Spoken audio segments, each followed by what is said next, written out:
This is a HeadGum podcast. Gather round! I like that! Yeah! Yes! Mess around! That's what I'm talking about. All night. Look at that. Messing around. Did you do your makeup today? Did you have a makeup You know what? artist come First by of the all, house? no, say that part again. Because I will say, that's the greatest compliment you can give a woman, that our makeup looks professionally done when we've just slapped it on ourselves. Oh, I didn't have a makeup artist come to the house today. I did it. I should put some rouge. De mess around. You're concealer. watching De mess around. Well, welcome back, everyone. Hannah, if you're just tuning in, Hannah did her makeup today. Let's make that the topic of conversation. And Can I just Hannah- tell you what I realized is the most dangerous game you can play with a woman? I was thinking about it this morning. What's the most dangerous game that you could ever play with a woman? Here's the game, okay? Mm-hmm. The game is the woman comes in and says, "Notice anything different?" That's the most dangerous game you can play with a woman. Oh my gosh. Oh God. Notice anything? I'd be like, yeah, you put on a few. You're like, foolproof answer. Got him again. Zoinks. One, because it could be true, but two, she thinks I'm joking. You hope. Risky move, sir. All right, you guys. Oh, what an episode this is. Sam again? Sam again. You know, I forgot about all this new Sam stuff. I really did. Me too. I genuinely forgot Walton came back. Well, the all the back and forth of who Jess is dating on the show really it confuses my timeline. I don't really know where I am in time and space. You're an Artemis too? I mean, yes, you know, Dark she's side of with the Nick. moon? She's with didn't she like date Justin a couple times? No, maybe not. Genslinger? I don't remember. Yeah, she had Genslinger for a while. Robbie. I'm talking about the back and forths. I think back and forth with you know, Sam, back and forth with Nick. Yeah. I'm trying to think, were there any back and forths? Well, there is with Fancy Man. I mean, get it together, Jessica. Yeah. People like to go back and dip back into the pots they've already dipped. Yeah. I'll be pot dipping. I know you are, the honey jar and the cook jar. We pot dipping. Pot dipping. Okay, wait. Okay, tell us about the episode. Go. Okay, so. Oh, wait, I just saw who it was directed by. Yes. Oh, that's why this is such a funny episode. Our editor, Steve Welch. Love Steve Welch. Written by Ethan Sandler and Adrian Wenner. Now, okay. In this episode, Jess finds a potential new job, and everything seems perfect. It's her dream school, and she's vibing with the new principal until she discovers that the principal's boyfriend is Sam. The Sam, that's right. Him. Dr. Sam. It's the kind of development that could completely ruin Jess's chances at the job. While Jess deals with that drama, a flu bug starts to take down everyone else in the apartment one by one. One by one. That's right. Can I just say out loud that I remembered this episode very clearly as one of my favorite episodes to film. No makeup.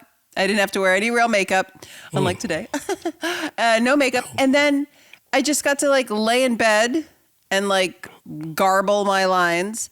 And it was maybe the first time, here we are, season 5, where I truly got to spend the whole episode with just Jake.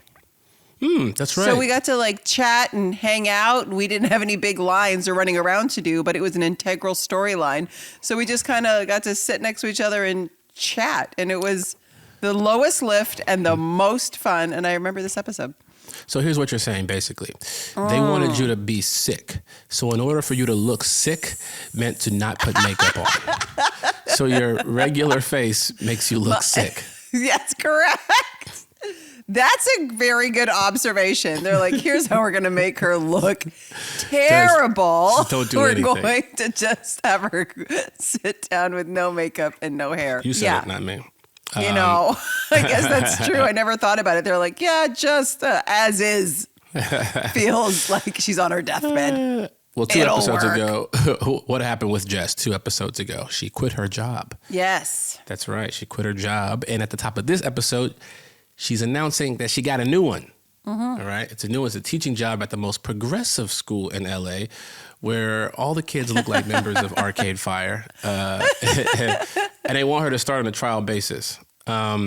Now, Schmidt is, he's got this thing going on, so he doesn't want Jess to bring germs back, the kid germs back to the loft, while Sticky Nicky eats school confiscated raisins out of her purse. Is this the first time we've heard Sticky Nicky? I don't know, and that's the thing. I was like, because that one stuck.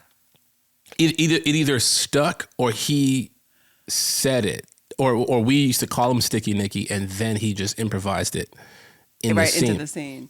It's one of the two, but I'm just going to go ahead and say we improvised it. I'm just going to go and take credit for it, and nobody can come after us. Goodbye. We called him Sticky Nicky, and then he threw it in the scene.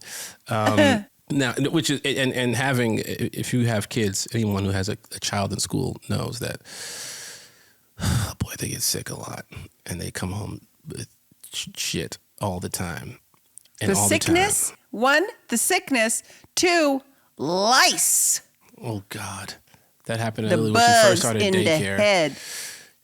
Oh God, daycare Barf. was it? Oh God, I said never again, never again. At Jess's first trial day on the job, she quickly learns that this new school is nothing like Coolidge, nothing at all. The kids are outside, they're painting.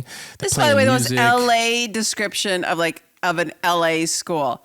Painting, playing music. There's chickens everywhere. Yeah. Yeah, there's a kid called Williamsburg. They've got the Feelings Farm in full effect. I mean, this is an LA school to the T.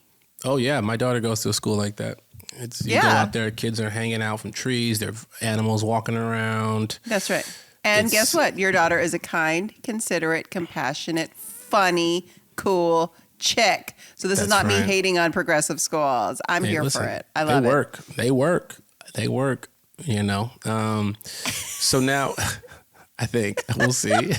She has her moments. By the way, I like it's your not working. stack. You guys can't see that you've got some layered necklaces on, and that's a really good, perfect stack. You stack them yourself?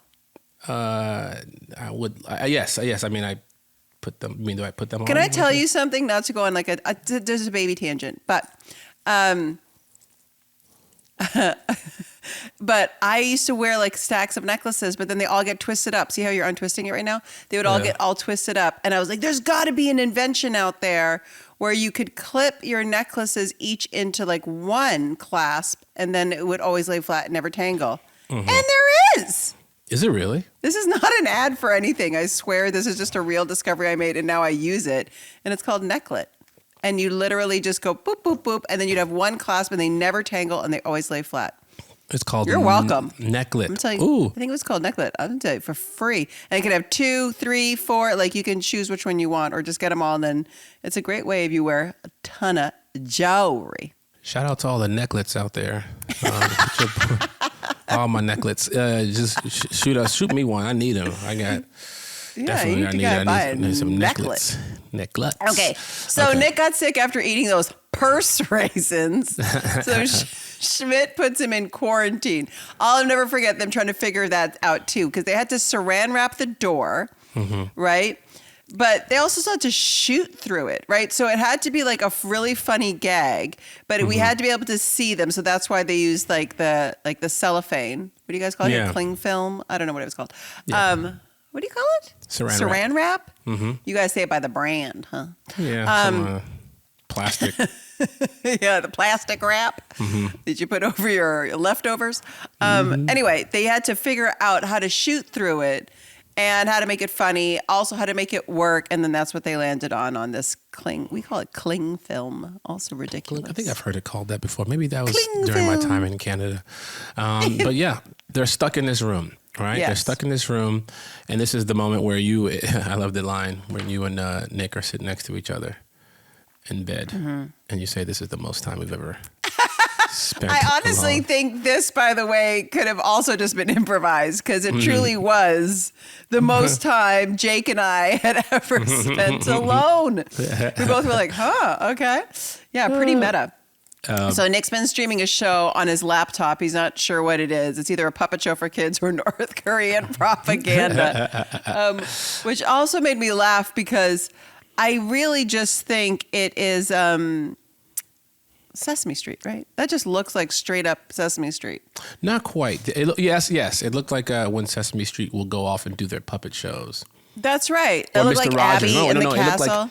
looked like Mr. Rogers' Really? puppet show. Yeah. Oh, see, it looked like full on Sesame Street to me. Yeah. Well, the letter E keeps jumping. I didn't know what was going on in that. Yeah. Anyway, it looked good. Now, Jess is on her first day of the job, right? Yeah. Trial day.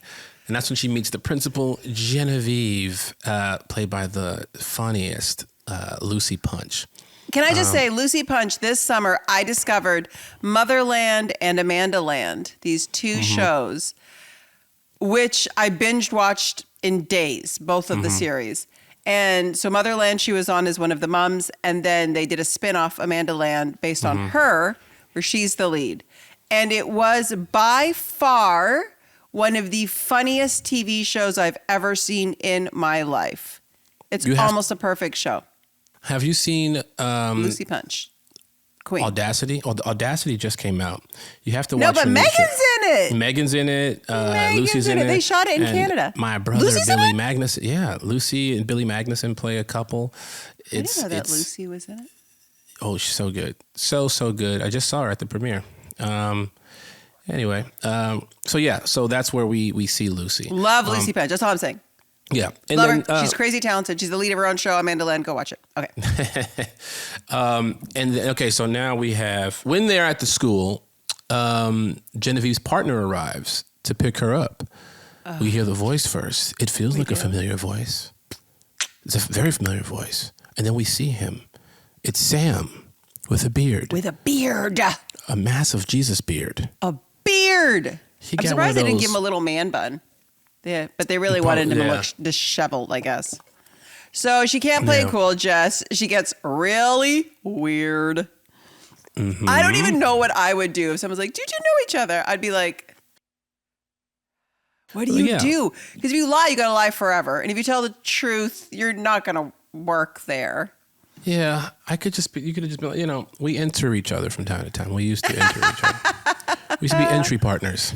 We're portal partners. That's right, portal partners. We have a camera set up right outside of our bed. Big 2 king-size beds. Yeah, it's very normal. Very normal things. Lights, camera, microphones, editing Oh my equipment. God. It's just totally normal. A sound guy. And the boom operator. Okay, Anyway. so she does not reveal anything too specific. That's And then we right. cut back to the loft and your storyline. Okay. Yeah, Well, see, let's Winston, he go. can't decide on what to wear on his date. He's got a hot date. So Schmidt tries to consult. He's like, where are these magnificent sunglasses? He tells Winston he looks like Brad Pitt in the movie Furry. And he keeps saying, furry? Furry? He said, look it up, Winston. So you want me to just Google furry? He meant fury. But I will say this about those sunglasses. When I kind of do this little move right here, that's a meme that has been passed around so much. It's like a little GIF. Really? Oh my gosh. It is something that I get sent all the time. You've never seen that before? No. Hold on. Can I tell you, with the sunglasses, I thought the bit was that your character gets mistaken for not having vision. Because they look like they look that way. That's what I thought the joke was going to be. Like, you think you look suave and the girl is being kind. Let's see.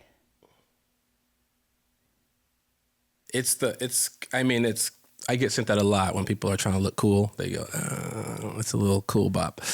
So many times. And I love one of the reasons why I love the rewatch is I like connecting the dots on some of these memes that get passed around. Sure, where did it come from? Why did it exist? Because this storyline for you is a little wacky. A little, yeah. Anyway, Schmidt walks out of the room saying, don't screw up this date.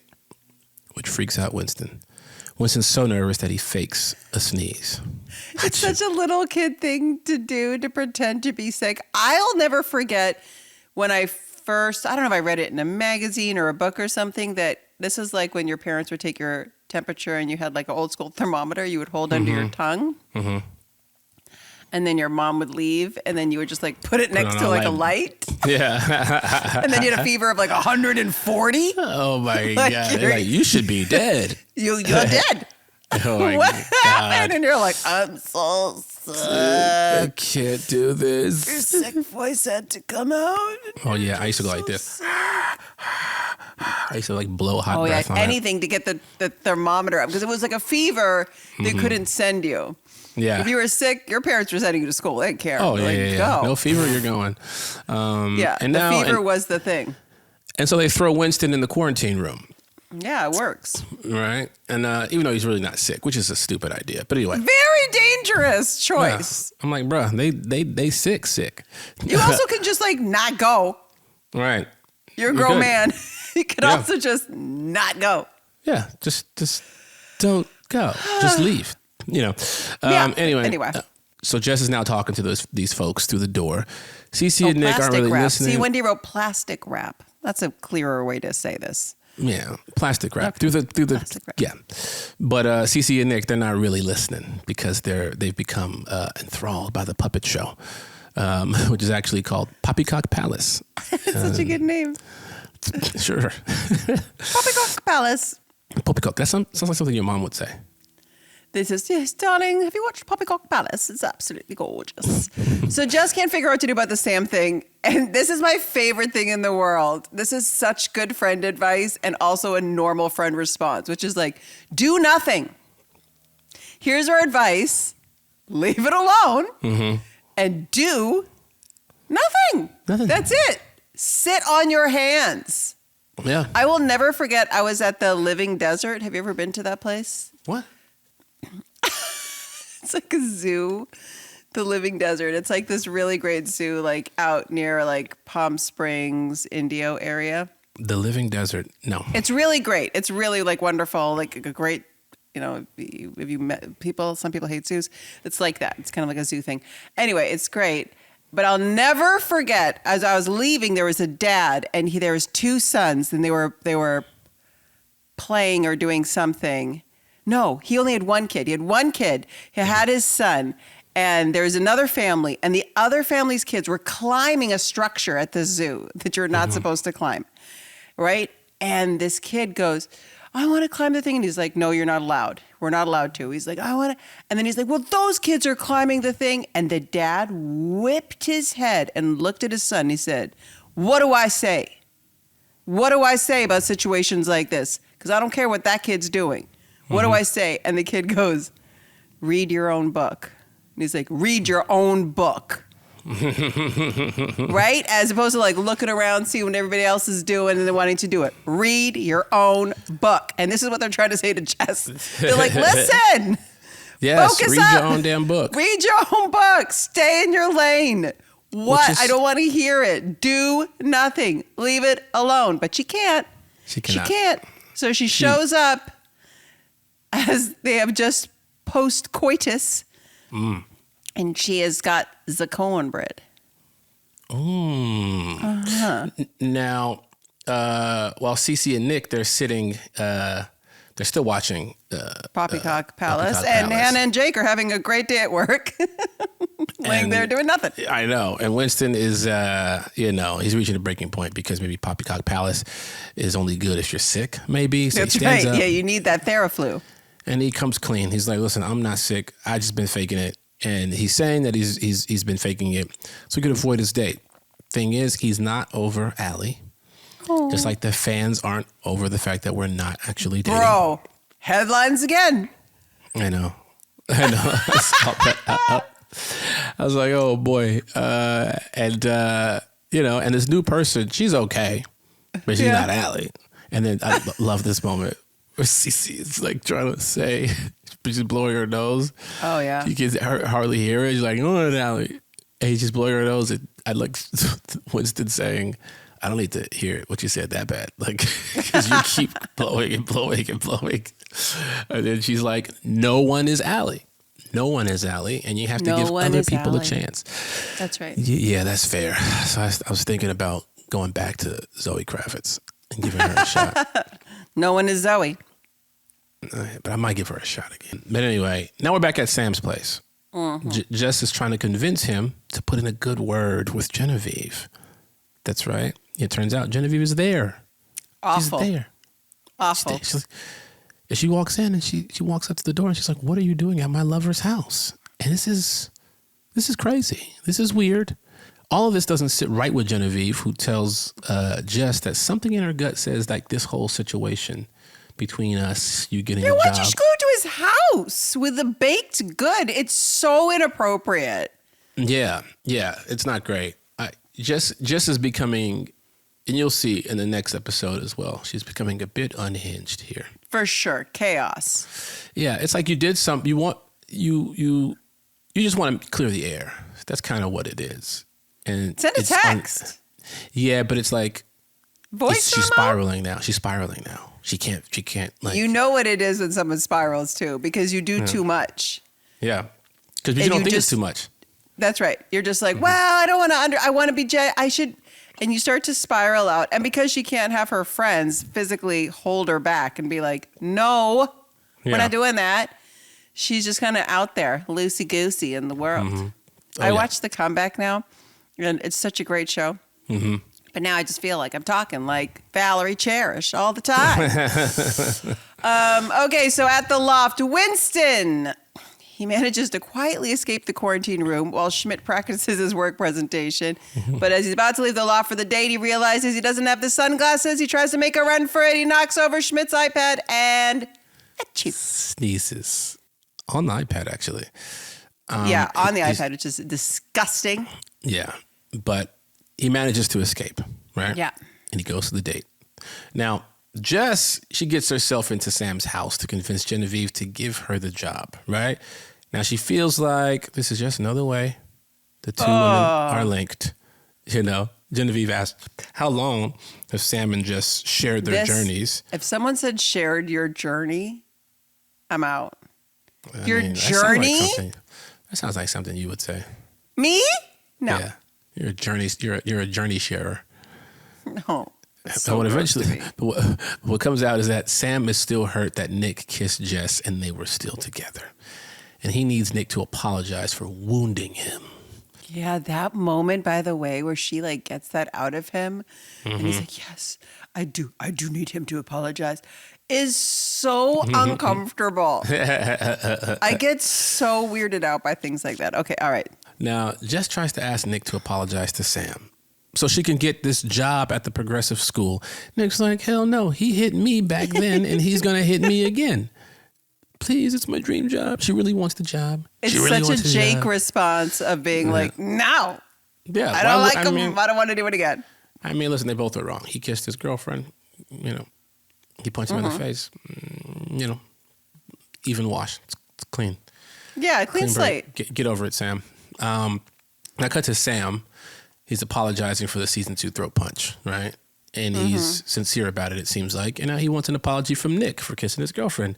Nick says, yeah, right, cool. And it just, that's really not an apology. But no apology came out of his mouth. Not at all. No apology comes out, and Sam starts to get heated.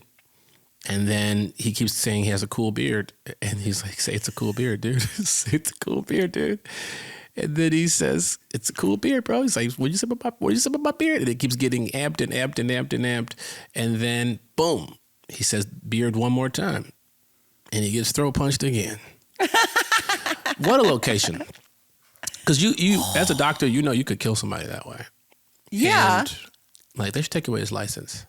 For sure. His license also, should be gone. just like that level of a response, it was the most like school ground fight. Say beard one more time is a crazy reason to get throat punched. Yeah. Who wrote this episode again? Yeah, Ethan. That's right. They strike a bearded man. they used to fight a lot. You can tell. Oh, So- this is great. So Genevieve is shocked. She's going to leave. But then Jess, ooh, man, she can read a room. She pulled out the honesty chair to use the same feelings farm technique she learned from Genevieve early at the school. I mean, she really knows how to play to her audience. That's right. That's right. And so we catch a glimpse. We cut away to Winston's date. They're laughing, smooth talking, and it's all going great.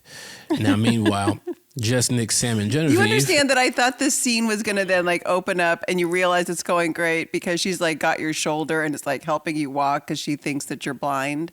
Like I thought that was the joke in the bit around the glasses.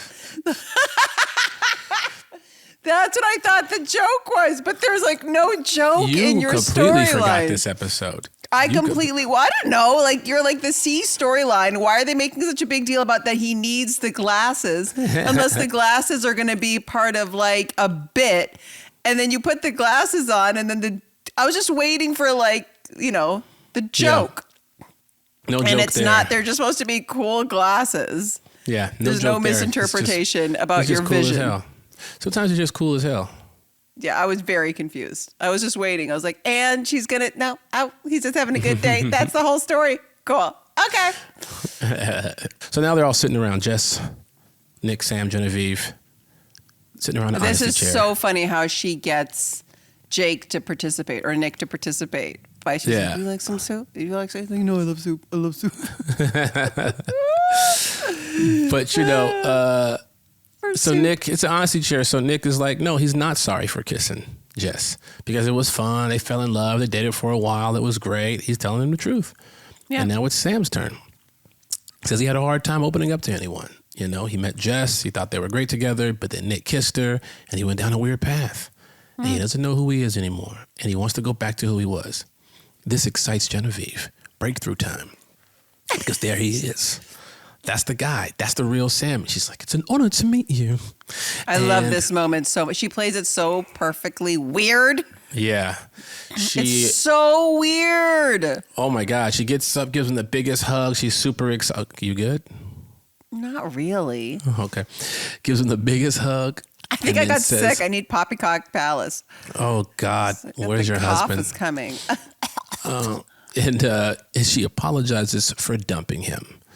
And Genevieve tells Jess she got the job because this is one of the most profound feelings farms she has ever been a part of. Radical, Jess. Radical. And the show ends with everyone sick on the couch, except for Jess. The person who was literally in the school petri dish every single day. Winston has come around to appreciating Poppycock Palace. Now that he's actually sick. That's right. Schmidt's presentation was a disaster because he had a sneeze attack. Oh my God, that room of women. And the way he sneezes, only Max can make the weirdest sounds come out of his body. He's just staring like this first. Then he's just... He was sneezing like a dog. It sounded like one of those inward sneezes.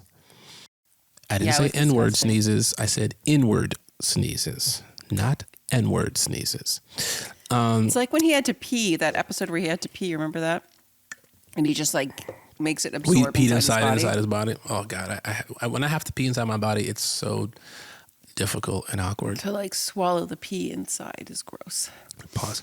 Now, Jess feels uncomfortable with Sam living out there in the world, being mad at her. Everyone tells her again, read your own book, according to Hannah. Read your own book. Read your own book. They say, I love that, Dad, by the way. Yeah. Read your own book. But once again, she can't. So she shows up to Sam's house with brownies this time. And he shaved the beard. She tells him that she agrees that they were great together. He smiles. And then here's the turn. He takes the brownies and he crushes them in his fist. And they crumble everywhere. That's right. And he says, get out of my life. Oh, he does a breakdown. The end. Yeah. We've all had that, though. Like an ex show up out of nowhere and you're like, can you stop? Like, I don't know what you're doing now. But here's the thing about this one is that deep down you realize, obviously, spoiler, they were both doing this because they both actually can't stop thinking about each other. That is true. This one is a little different. But that's the fear, I think. All of a sudden, if an ex surfaces in like your partner's life, you're like, you guys are acting like you don't care, but do you? Right. Do you deep down go like, ooh? I mean, yeah, it's like, it's hard. It's definitely a difficult situation because there could be something there, and you know how people play games. People, it's gamesmanship. People try to, if I act like I don't want this person, and they do want me more, you don't know if that's happening or if they're genuinely not interested. So honesty is the best policy, you guys. That's it might suck. Oh, it might suck, you guys, but just do it. Just be honest with each other. Hannah. Tell the truth. Tell the truth. Tell the truth. Okay.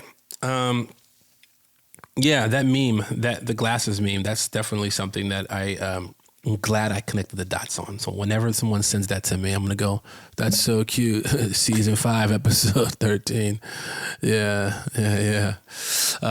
Anyway, that was it, folks. Now let's jump into the Roomy message of the week. Hannah? Roomy. Oh, I have to address one thing about Poppycock Palace because I do get asked about it a lot because everybody would love to see it. I do remember when we did this episode, we were watching nothing.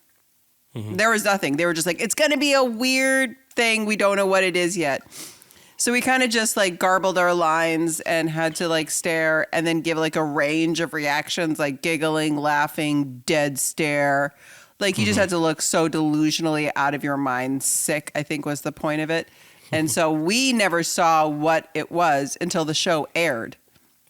And then saw the clip of what the video was. You're trying to think if they played a little bit of something on set? Yeah, I'm like, because that's what they usually do. They'll play like a sound or some sort of thing. But it's just kind of funny to see like completely nothing. And then they base what they make around what your reaction are. It's like, sure. How weird it's can like we a cartoon. go? Well, it's like a cartoon. You have a script and you say stuff, but you improvise a lot. And so when you see the animation behind it, they just tailor it towards your voice. The fact, by the way, that you are going to play the world's most famous cat, the irony is just, it's like crazy to me. It's wild. It is I wild. really want them to let me be normal. It's too late. I know it's too late. But you can come play any other character you want, Anna. Oh, maybe. I feel like Normal had a really actually like a cute friend. I'm going to find out who it is. I'm going to text it to you, and then you're going to text the producers and be like, does this one? I wouldn't even have to say any lines. I'd just be like this. Well, Vin Diesel just did I Am Groot, and I think he made like $80 million from that. Thank you so much. Vin Diesel me. And then I just watched, that's kind of wild. And then I just watched Mario Brothers. Donald Glover is in that. Donald Glover plays Yoshi. And he just goes, Yoshi. I know. You don't know it's Donald Glover. No. It's just, he was on the press tour and everything with him. I was like, yo, that's crazy. I know. He That's asked, wild. right? He asked, he was like, can I just be there? Like, all we have left is Yoshi. And he's like, I'll take it. Thank you so much. Did he really? Okay, we're going to dive into, what did you, that's what, it's true. He asked apparently to do it. And they're like, there's like one line and nothing. And he said the greatest compliment ever is that people are like, I had no idea you were in the movie. He's like, yes. I did it. Yeah, if I didn't know that he was playing Yoshi, I wouldn't have been like, "Oh, that's Donald Glover." You can't tell. Sure. They alter the voice, they tweak it, and all he says is like Yoshi, and then like he eats stuff. Short. That's what I want to do.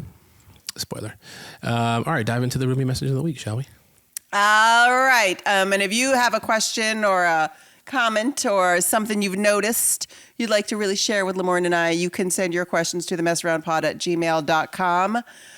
Just like Brielle did. Okay, Brielle, you are the Roomy message of the week. Let's go. I have been an avid listener to your podcast for a couple years now and have always been a New Girl fan. My boyfriend lives in Santa Cruz, which is about 2 hours from where I live. And every weekend when I come to visit, I listen to your pod and it makes the drive so much more fun. I swear I'll be listening and actively joining in on your guys' conversations. You guys make me feel like I'm really there with you. I wanted to share how your podcast has genuinely impacted my life. Being a young adult, I've learned so much from New Girl, and I'm truly thankful for your pod. Also, I have to say, My soon-to-be mother-in-law, Heather, watches your show on her phone every night to fall asleep and has been a New Girl fan since before I was probably born. Wow. Well, I hope that's not the case because the show aired 15 years ago. Yeah. I guess it's possible, but I don't know. You're getting married at 15? We should talk, Brielle. Okay. One question I have for you is, have you ever dated any of your co-stars or guest stars on this show? I always found it so interesting because how are you able to act being in love with someone and actually not catch feelings?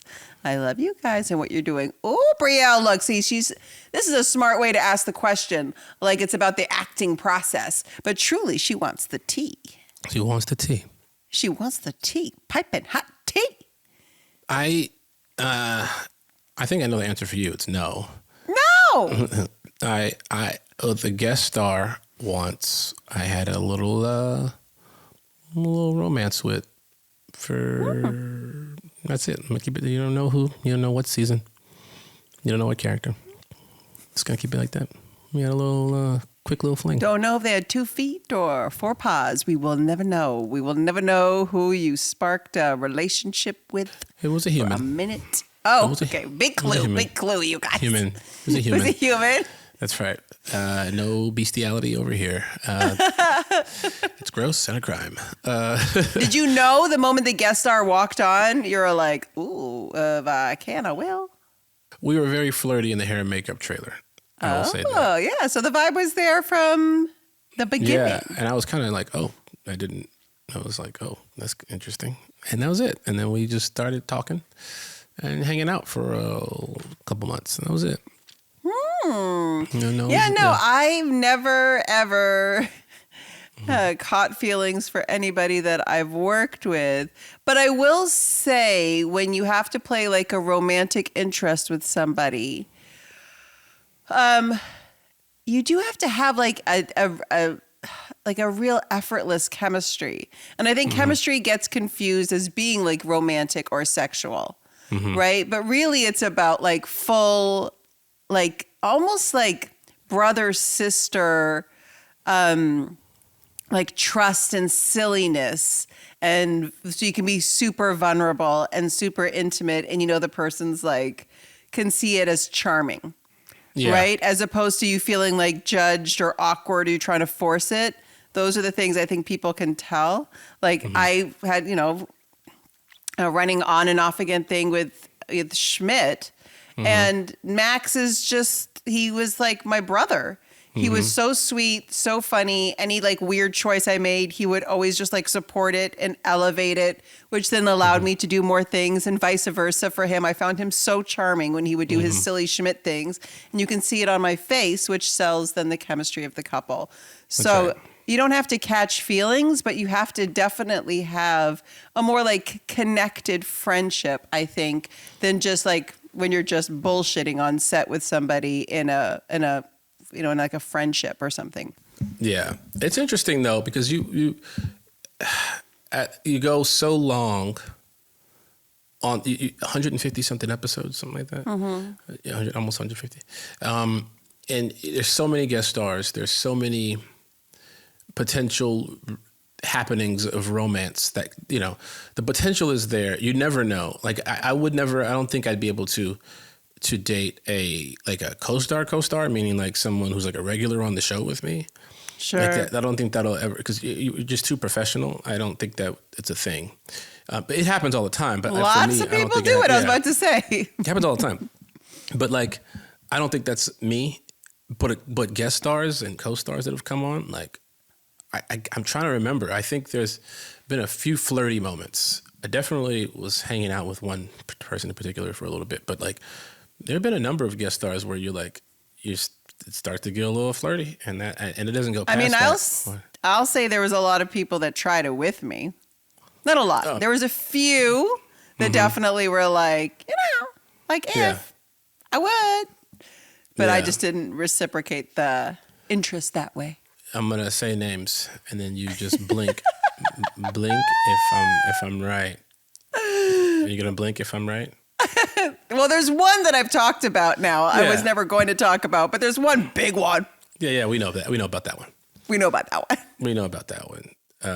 That one was pretty obvious. That one was pretty crazy. Jamie Lee Curtis. Yeah, Jamie Lee. Oh, I would have. If it was Jamie Lee, I would have. Prince, I was like, no. But Jamie Lee, I was like, maybe. The thing that I will say was funny about Prince was how upset I remember Jake being. Like, he was so upset that I didn't entertain it. Let's just say it that way. And he was just like, what is wrong with you? Like, he genuinely sat me down like a dad and was like, what? And I was like, I don't know. I just don't like him that way. And he was like, who cares? Get to like him. Do it for us. Honestly, it wouldn't be for you at that point. It'd be for the team. That's what he said. He's like, we get to go to concerts. We get to hang out. He's like, what are you doing? You're ruining it for us. We now know you're not a team player. This is true. I am not. I'm not a team player in terms of dating so that my boys can hang out with Prince. I used to try to get Alicia to date NBA players. They would hit on her all the time. And I'd be like, don't mess this up for me. Why would she say no? She would say no to some. No, she dated one guy. I had not put her business out there, but she dated an NBA player. But then a lot of them would hit on her. And I'd be like, because once they broke up, I'm like, y'all broke up, so you can. She'd be like, no. That's not how she rolled, but that's how I'll roll, because I'm trying to go to these games. I'm coming over this week. I'm talking to her. Yes. Okay. This is a great question, Brielle. You really had us going down the rabbit hole. I want more questions. Yeah, thank you. And thanks for listening to the show. Congratulations. You're about to get married, I assume, if you're going to have a mother-in-law. A lot of good news going on for Brielle. You can send all of your questions, like I said, to the messaroundpod at gmail.com. We're also answering a lot of questions of what's going on in your life outside of this new girl world on our Patreon. So go find us there, the Mess Around. And next week, man, this whole palaver with Sam is still going on in episode 514, 300 feet. We love you guys. We love you so much. I love you more than Hannah loves you. Okay. But we still love you. You sound very lonely right now. I love you. I love you. See you next week. Bye. Very lonely. Bye. The Mess Around is a HeadGum podcast created and hosted by Hannah Simone and Lamorne Morris.